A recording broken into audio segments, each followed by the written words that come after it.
Contrary, doing it different. Ons bid vir God se genade. My Vader, ons is moeg van al die dade. Ons sit en smeek op onze knieën. Ons Vader, ons is moeg van al die skade. Ons bid vir God se genade. My Vader, ons is moeg van al die dade.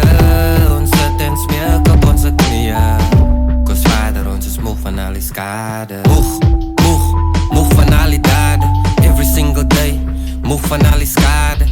Vat die woorde en vertel al jou brazen. Jy is moeg van al die tranen. Moeg van al die zwaar kry, moeg van al die pijn. I got a question, when will it verdwijn? You feel so moedeloos cause every day's the same. Another question, will it ever change? So, ons bid vir God se genade.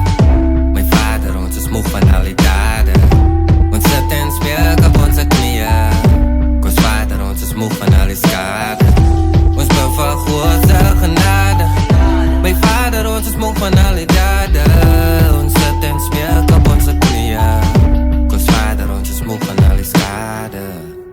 Ja, die is wat ek het en dit is 'n gebed vir al onze kinders en al onze susters. Kom ons maak vandag beter as gister, beter sonder haat en beter sonder pyn. Kos beter daar Vader is wat ons vooruim, wat ons voorspreek. Kos ons is gebreek. Ek is jammer om te sê maar Satan het ons verneek. Ek is jammer om te sê maar Satan het ons verneek.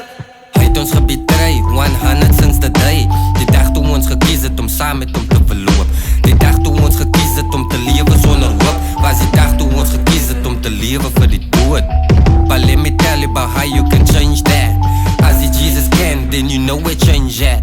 It's only the Messiah that can bring change back. And it's only the Messiah that can heal all that. So, ons bid vir God se genade. My Vader, ons is moeg van al die dade. Ons sit en smeek op onze knieën. Ons Vader, ons is moeg van al die skade. Ons bid vir God se genade. My Vader, ons is moeg van al die dade. Ons sit en smeek op onze knieën. Ons Vader, ons is moeg van al die skade.